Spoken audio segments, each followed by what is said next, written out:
We'll try and keep the briefing brief today. So in that spirit, I don't have anything to start with. So are there any questions? David? Can you describe the expanded military alliance that the president is expected to announce in Darwin? Give us some detail if you can. We understand maybe that it has to do with expanded Marine presence on bases there for training and military exercises. Why now? Why this agreement? Exactly what it entails. At this point, I don't have any announcements for you.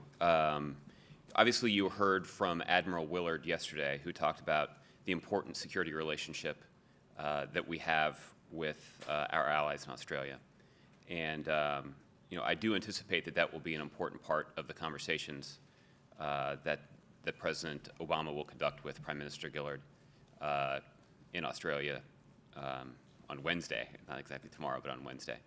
But I don't have anything new for you about any announcements that may or may not be made there. Can you look back and talk more broadly about the security alliance the U.S. has with Australia and what it means now in a time when the president has said you're pivoting to Asia on security issues as well as economics and issues that are touchy like the South China Sea. Is keeping a strong presence in Australia as an alliance there important more going forward. Mm-hmm. Well, as you certainly have heard the president talk about yesterday, and Ben Rhodes and Admiral Willard and others over the course of this weekend, strengthening our focus on the Asia-Pacific region is a core part of the president's foreign policy agenda. That's true when it comes to creating jobs and the economic policies that we need to put in place to open up opportunities, open up markets in the Asia-Pacific region for American businesses. This is also true when it comes to security considerations. You heard Admiral Willard talk about yesterday the robust presence the United States has in the region.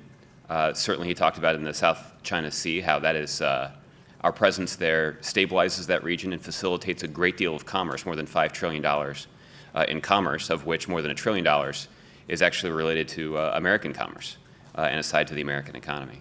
So it is clear that that there are many important reasons for the United States military to have a robust role there. We are certainly interested in leveraging that role to strengthen our partnerships with our allies and friends in the region, and Australia is certainly among those. And we'll certainly have a lot more to say about this when we get there. So, Jake? At the Republican debate the other night, several of the candidates talked about the philosophy of phasing out all foreign aid to zero and having allies and other countries basically earn the billions in foreign aid that the U.S.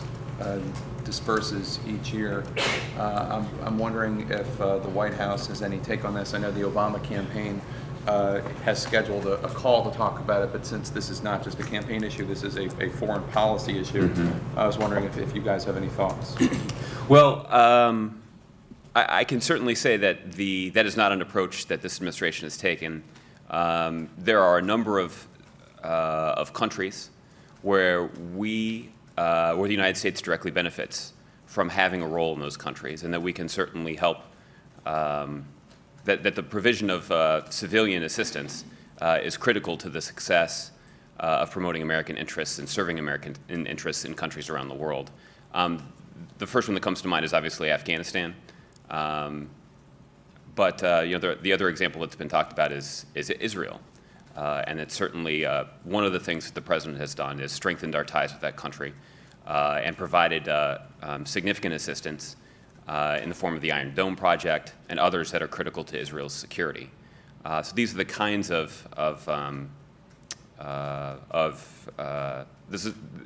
the president's view that this is an appropriate use of government resources, particularly when we're in the time when the federal government has to tighten it.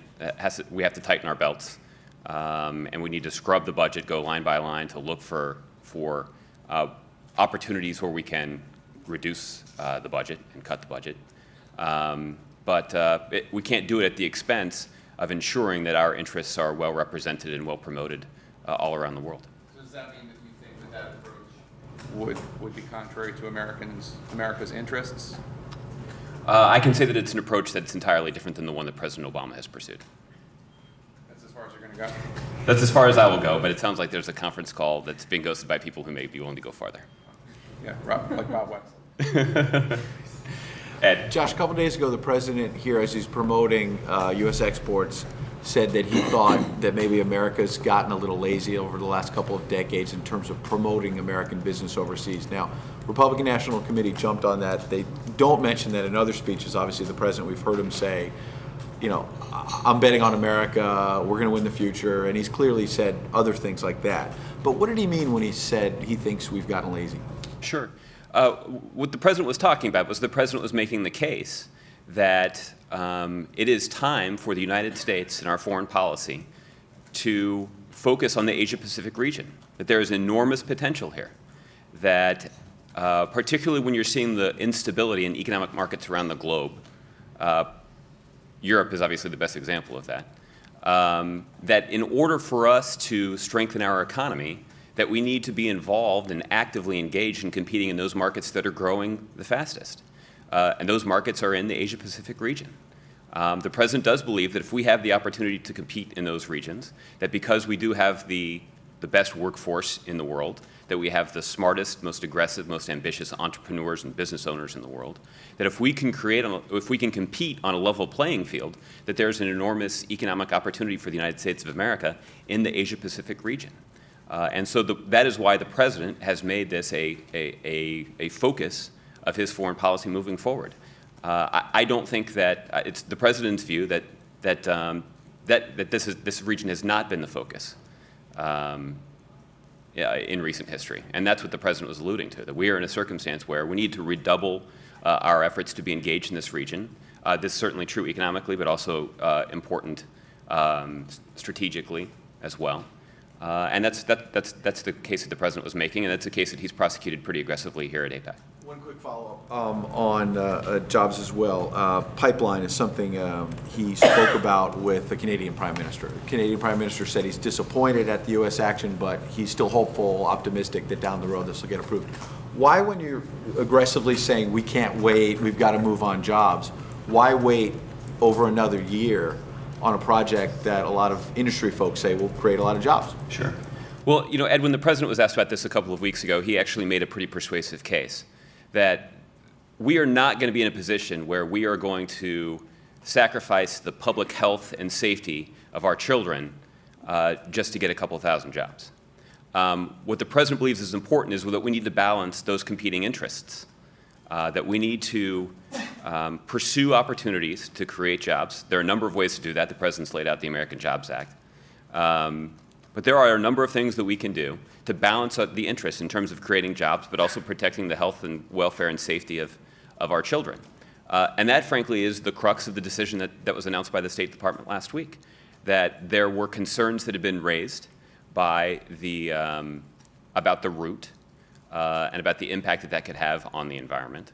And so what the State Department has said is that they want to explore other possible routes.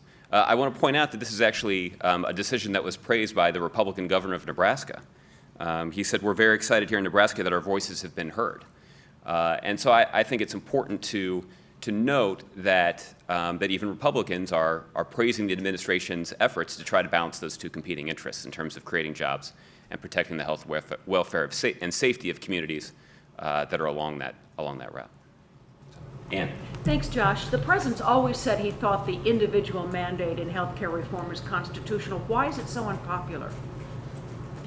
Well, I think there are a number of reasons for that. I think part of it is a political calculation that's been made by the other side. As the president has pointed out and others have pointed out, the personal responsibility provision of the Health Care Act is modeled after an idea that was conceived of by the Heritage Foundation.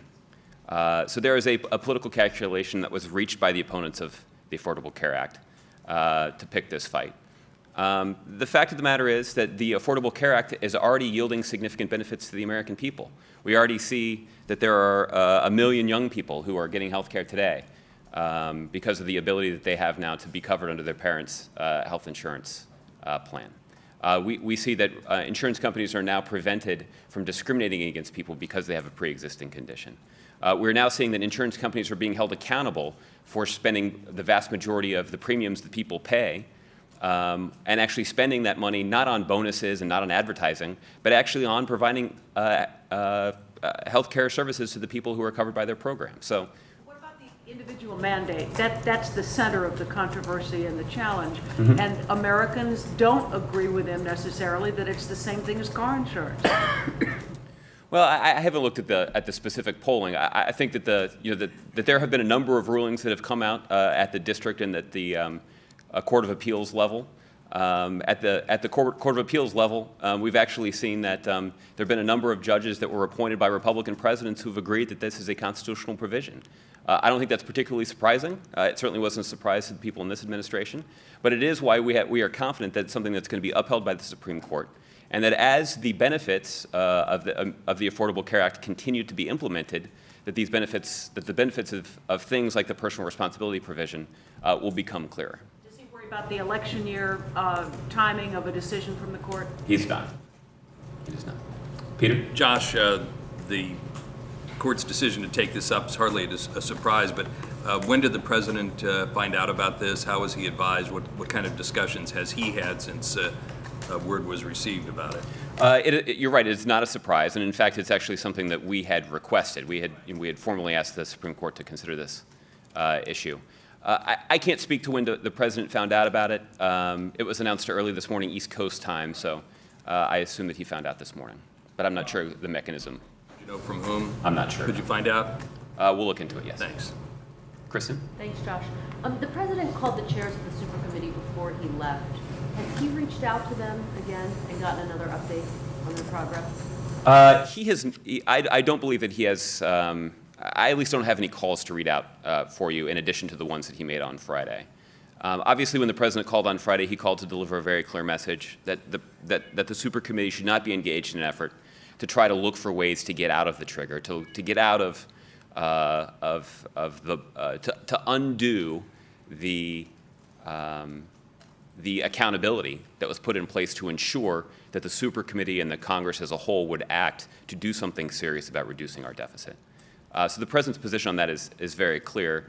In terms of our ongoing consultation with the super committee, I mean, it's clear where the president stands. He put out his own plan back in September about what exactly he thinks the super committee should do to implement a balanced approach to reducing our deficit, to going above and beyond the $1.2 trillion mandate that they have, to do something serious and meaningful to bring down our long-term deficit.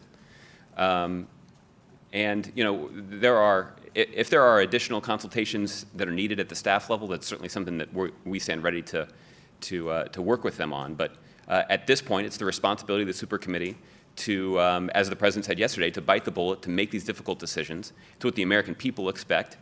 There's certainly plenty of evidence to indicate that this would be in the best interest of our economy. So the stakes are high. There's no doubt about it. This is what the super committee members signed up for, and we are. The president is strongly encouraging them to make those difficult decisions. The administration has been adamant, though, that he is going to continue to stay on top of this even while he's away during this trip. Do you expect him to reach out in the coming days? I don't know, but if we have calls to read out to you, then we'll let you know. Okay, Ari? You and Ben talked about sort of the policy implications of the trip to Australia, but given that he's never been to the continent before, I wonder if you could just talk about his thoughts about visiting the country for the first time. Sure. I haven't spoken to him about it specifically, but I can tell you that that obviously he has hosted the Australian Prime Minister at the White House. He did that last year. There have been a couple other times in which the president had hoped to visit Australia over the course of his presidency. So he's pleased that he'll have the opportunity to do that now. He certainly will use it as an opportunity to cement the important relationship that exists between the United States of America and Australia. There are important economic implications in terms of the relationship that we have and the commerce that's facilitated between our two countries. But he will also talk about the important strategic relationship in terms of the security cooperation that we have between the United States and Australia. And it will be an important opportunity for him to cement that relationship when he travels there later this week. Okay. Laura? Just following up on that line of thought, does he have any regrets that he's going to be going to Australia and not seeing some of the best that Australia has to offer, such as Sydney or some of the other coastal cities that are world-renowned? Sure. In some ways, this is the double-edged sword of presidential travel, which is you get to go to amazing places that many Americans don't have the opportunity to see. The other side of that coin, though, is that oftentimes you spend a lot of time inside the hotel ballrooms or in convention centers or in meetings, and don't get as much of an opportunity to get out and see the sights. But as I pointed out, the president is looking forward to the opportunity that he'll have to talk about the important issues on the agenda that are in place, and it should be a worthwhile visit. Any reason why you didn't schedule more of those sort of cultural type of visits in other places that he's gone? Like in Egypt, he visited the pyramids, and in Rio, he saw the Christ the Redeemer statue. I mean, he has made an effort in other foreign travel to see some of the places that aren't maybe about, important high-level issues, but are important to the culture of that place. Sure. And is there any reason why he's not doing that sort of thing this time? Well, look, there's no doubt that there's lots to see in Australia, and the president's going to see quite a bit when he's there. He's obviously going to have these high-level meetings with the prime minister. He'll do a news conference. He's going to speak to the parliament when he's there. I know that there's an opportunity that he's looking forward to visiting a school when he's in Australia. This is something that he and the prime minister did when she visited Washington last year. And then we're also going to fly to Darwin, where the president will have the opportunity to address some Australian troops out there. So there's a lot that we're going to pack into this day-and-a-half visit to Australia. But there's no doubt that if we were staying longer, there'd be more to see. The president today is participating in a campaign event that he'll be headlining here. In terms of his afternoon activities, there's nothing on the schedule as of yet that I'm prepared to announce. But Do you have any sense of how he'll be spending his time today? my guess is that he'll have the opportunity to spend the afternoon relaxing a little bit after a very busy 3 days here. Mike? Yeah, I wanted to get back to the Keystone decision. When the president was in Brazil last year, he told President Rousseff how eager the United States was to import oil from there. It seems with the Keystone decision, we've said to the Canadians that we're not interested in importing your oil, or at least not the tar sand oils. Canada and Mexico provide the U.S. the bulk of their imported oil. Is there any concern on the part of the president, particularly given Prime Minister Harper's apparent comments about looking for Asian markets for their oil, that this controversy could jeopardize a major source of U.S. energy, of U.S. imported energy, I should say? There is not. The reason for that is this. The decision that was reached by the State Department was to continue examining the proposed route of the Keystone Pipeline. So this is an opportunity that we're going to continue to pursue in terms of looking for a pipeline route that will effectively balance the competing interests that the president talked about a couple of weeks ago in a television interview, which is the need to find a route that will create jobs, that will give us an opportunity to get access to oil from a friendly, reliable neighbor, but also to do it in a way that, that reflects the imperative of protecting the health and welfare of the communities along the pipeline. So these are competing interests. These are difficult decisions, and it's one that that hasn't been made yet. So if we set aside then the siting issues with the pipeline itself, does the president believe that this is an important source of energy for the United States? Well, I mean, I can tell you that this is part of the State Department assessment, and we certainly are. The president has laid out a commitment to looking for ways that we can make ourselves independent of foreign oil, particularly those energy sources that are derived from the Middle East, which is plagued with some difficult political circumstances right now. So there are a number of things that the president has done on this front. In terms of just last week, announcing some new domestic oil exploration initiatives, opening up new opportunities for exploration here in the United States of America. He's implemented far-reaching fuel efficiency standards that would actually make our vehicles on our roads much more fuel efficient, that would save consumers about $1 trillion and reduce our reliance on oil by about 12 billion barrels. So there are a number of things that the president has done to try to confront this difficult problem, and that is even before the historic investments that this administration has supported in renewable energy and those kinds of things. So, yes. Is the president wearing a Hawaiian shirt today? Your colleagues in the pool may have the opportunity to get that answer for you. All right. Eric? Thanks, Josh. I want to get back to the Prime Minister and note on bilat. Following up on the question I was asked previously. After the statement was put up on the White House, the Japanese put out a statement saying that the Prime Minister's words were mischaracterized, that not everything was on the table. Could you clarify what happened there? Was there a mistake made? And what kind of, does this cast any kind of shadow on possible entry to TPP? I appreciate the question. I'm not going to be in a position to stand here and parse through or additionally read out our readout of this. What I can tell you is that the readout that we put out was based on the private consultations that the President Obama and Prime Minister Noda had. It's based also on the public declarations from Prime Minister Noda and other members of his administration. What is clear is that we welcome their interest in the Trans-Pacific Partnership. This is an opportunity for us that, principally through the President's leadership and his efforts in engaging in the Pacific region, that we have to try and raise economic standards around the globe, that we can create new opportunities in foreign markets for American small businesses and medium-sized businesses, that we can try to streamline a regulations regime that will make the process of doing business overseas more efficient and more standardized, that by raising the bar and raising these standards, we can actually spark some economic dynamism that will create expanded economic opportunity all around the world.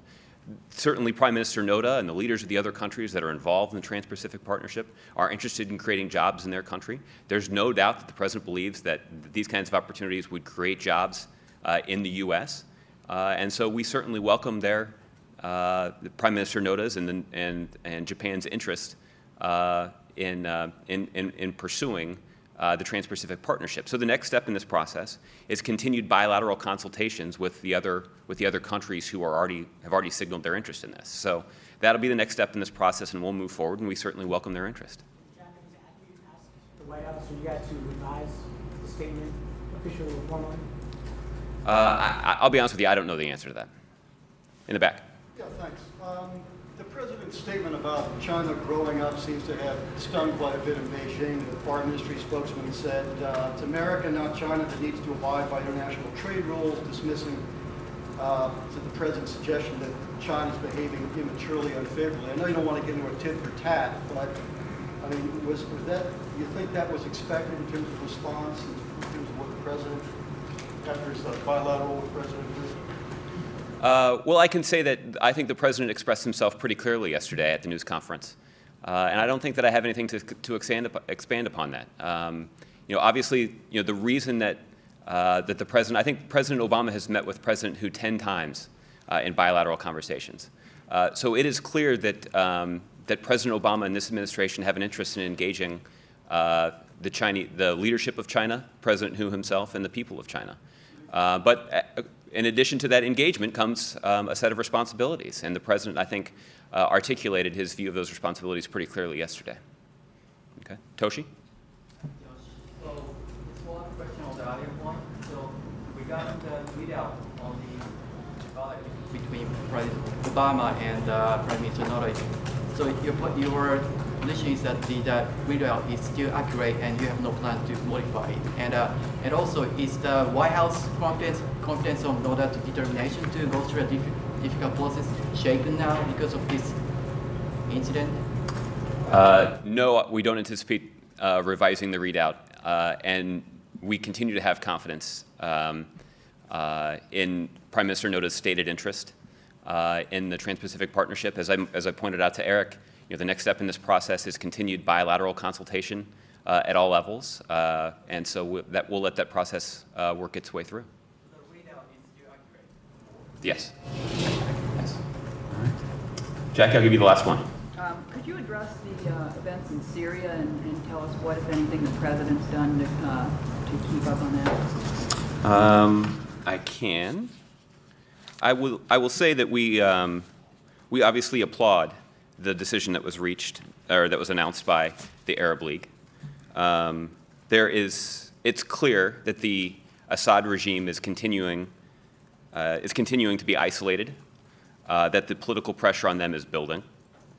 It is clear what the Obama administration's posture is on this, which is that President Assad has lost his legitimacy to rule and should go. And certainly all of the violence that has been perpetrated by the Assad regime against peaceful demonstrators should cease immediately. The American people, and increasingly the international community, and now the Arab League with their declaration, is on the side of the Syrian people and their aspirations for a transition to democracy. In terms of the President's involvement in the last 24 hours on this, I don't have anything for you on that. And do you know whether anyone in the administration talked to the King of Jordan before his decision to also call on Assad to step down? I don't have any details on that for you. Okay? All right. Thanks, everybody. Enjoy the rest of your Hawaiian Monday.